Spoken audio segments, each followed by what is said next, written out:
कर्जमुक्तीची पहिली यादी आली. 56 लाखांपैकी 533 शेतकऱ्यांचा समावेश.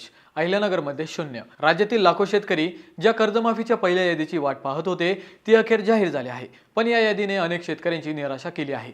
कारण तब्बल 56 लाख पात्र शेतकऱ्यांपैकी पहिल्या टप्प्यात फक्त 533 शेतकऱ्यांचाच समावेश करण्यात आला आहे. विशेष म्हणजे अहिल्यानगर जिल्ह्यातील एकाही शेतकऱ्याला या पहिल्या यादीत स्थान मिळालेलं नाही. मंडळी, पुण्यश्लोक अहिल्यादेवी होळकर शेतकरी कर्जमुक्ती योजना 2026 अंतर्गत सहकार मंत्री बाबासाहेब पाटील यांनी मंत्रालयात ही पहिली यादी जाहीर केली आहे. या 533 शेतकऱ्यांना मिळून जवळपास 2,91,00,00,000 रुपयांच्या कर्जमाफीचा लाभ मिळणार आहे. मात्र एवढी कमी संख्या का, याबाबत सरकारने स्पष्टीकरण दिलं आहे.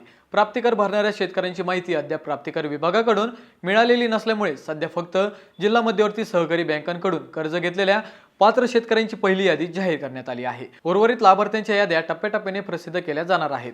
पहिल्या यादीत ठाणे जिल्ह्यात सर्वाधिक 182, लातूरमध्ये 133, पुण्यात 85, अमरावतीत 58, साताऱ्यात 38, सोलापूरमध्ये 21 आणि नागपूरमध्ये 16 शेतकऱ्यांचा समावेश आहे.